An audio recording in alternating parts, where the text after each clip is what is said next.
Yeah! Woo! It's a very short story, only 5 pages. It's called Romantic. And my friend here, Matt Dodonna, helped me make it right. Woo! Yeah! Romantic. It was a Friday night when the ex-wife surprised me with a phone call, casually suggesting Saturday. We hadn't spoken in years. But I have plenty of phone experience, so I played my part to get cool, whatever else he would say. Except then, of course, I was up all night, practically 8 hours straight, and so come lunch day of dinner, I couldn't even keep my eyes open. I figured a nap would be good, get me ready for the night's work, act natural. A nap was just the thing to clear my head. Then again, I'd always had trouble sleeping. Nightmares as far back as I could remember, but we all have nightmares, I know that. But these were different. They were like visions of a reluctant masochist I can't really explain, but understand these dreams were never sexual. Not once. I'm talking about nothing less than dark nightmares of mass violence, starry heavens lacerated, cities on fire, dead kids. I'm talking about a general conflagration that eats up every living thing in its path, and all of this with a palpable sense of sinister orchestration, swelling soundtracky type music. Lots of those drums they play in the climactic parts of war movies. Timpani. Lots of timpani. Then I wake up. No, actually I shoot up. I shoot up in bed sweating, scared out of my head and sporting an erection. Again, not overtly sexual. But after the divorce, the dreams just got a lot worse. I often dreamed of my dead mother, still alive and sitting with my father, also dead.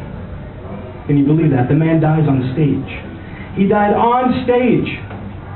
My father, a good man of God, he died on stage mid-sermon, swept up in his own fiery enthusiasms. I'm told this was a sermon with extra special gusto.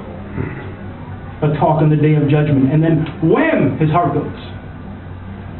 This grotesquerie, this freakish image lives on in the mind of his congregation, vivid, even mythic. Or I'm guessing it does. Actually, it had nothing to do with those people. Not for a long time. I left for Manhattan as soon as I could stand up, and don't act so surprised, there's plenty of old-time religion in the tri-state area. And as far as the ex-wife is concerned, she never even met Mom and Dad. I don't think anyway. And still, the ex-wife, I'm dreaming of her sitting in between the dead parents, thick lips, silent but mouthing out something like, "Save me, please, save me." But I cannot make out exactly from what. And I dreamed of stadiums. I dreamed of lots of stadiums, absolutely no idea why, of tiered seats practically bursting with spectators, and one, the whole audience, all of us, were gathered together just to watch this colossal lid lower onto the stadium's open top. The lid blocks out all of the lights. Night comes on within the building. The floor starts to surge and bubble. There's water, it's rising, it is boiling for God's sake, and I'm watching everybody in the lower seats are cooking, like food. And I climb the stairs like a crazy person looking for my ex-wife. Then suddenly I wake up, I'm weeping out loud her name, but nobody's there. Now in the past she'd be right there beside me, whispering in a half-sleep mumble, "You're only dreaming, Bubba." She used to call me Bubba.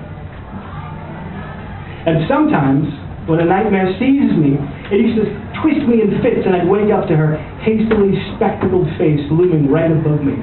Her pajama legs all nubbed and saddling my chest, and she's slapping at my face like some original succubus. And once, now that I think about it actually, while I was waiting for a dental assistant to yet again call out and mispronounce my name, I read in National Geographic that a dying or diseased animal passes through processional stages or stadium. And as far as crustaceans are concerned, this refers to the molting of skins.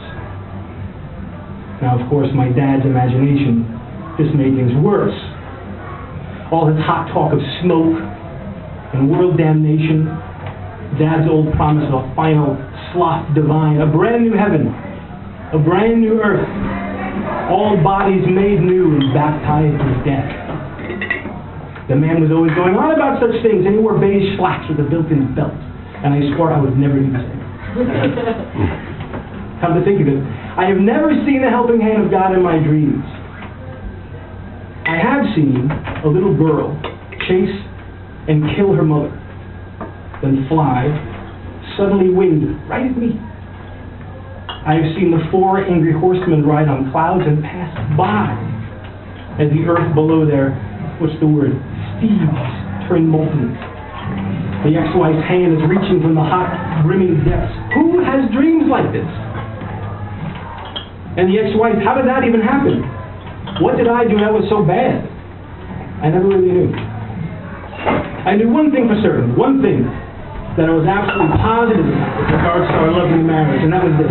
Death would take the both of us. One day, no matter what, plain and simple, so why waste time on bickering, divorce?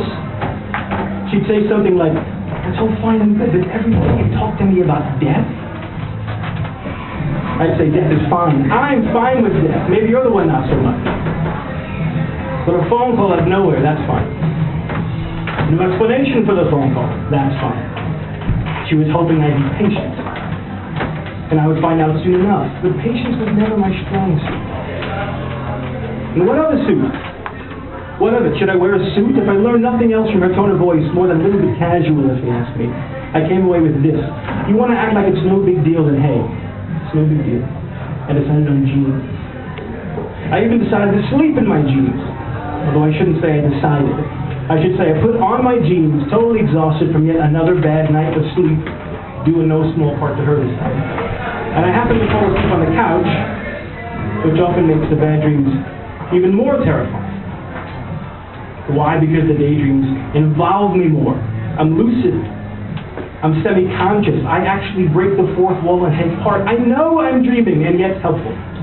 When the lightning strikes beside you, and the ground yawns darkly at your feet, and the earth wants to eat you alive. I do my ex-wife's part. I tell myself I'm dreaming. I'm only dreaming. But I have also dreamed the wicked fire raining down on houses, an Armageddon sky cracking wide and screaming, swallowing up and eating all the innocent kids, and I have smiled. I wake up stomach sick and corrupted. Where are my sweet dreams of paradise? I have to say, though, surprisingly, the pre-dinner that nap got me closer than ever before to paradise, or since. On my couch in my brand new jeans, I got them that morning from my JCPenney, just 4 blocks away. I dreamed of a large apple tree rooted at the banks of a river. This was a fast and flowing river. It rushed and came really close to flooding its banks.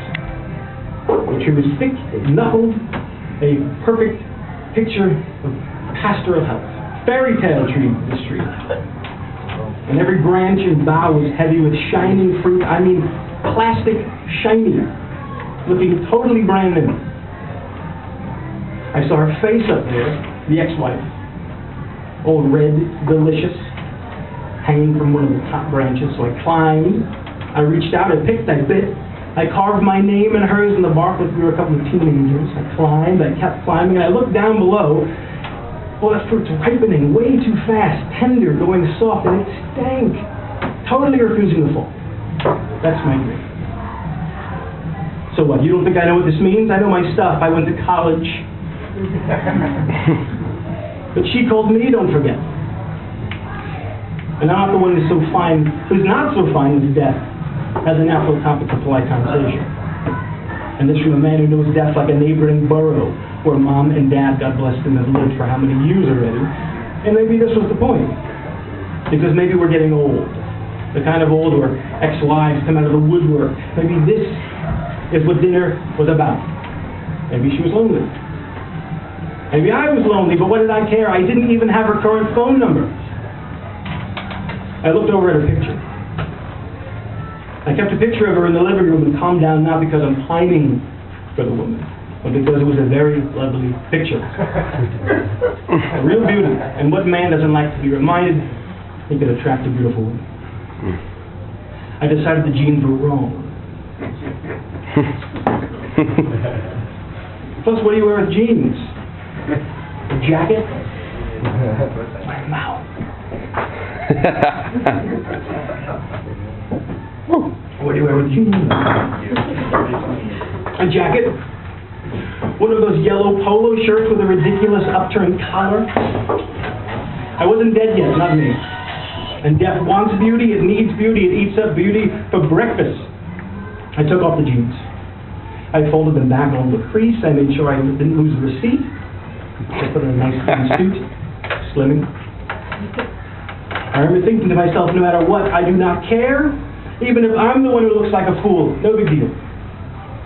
But my God, I will treat this occasion with the proper respect it deserves. I threw cold water on my face. I got out my car keys and I rubbed her soft red pashmina that hangs in the foyer closet, the one she left behind. I rubbed it and smelled it for luck. And I left very early for dinner because you never know how it's going to be with traffic. I went outside and I lived like a man is supposed to. Yeah!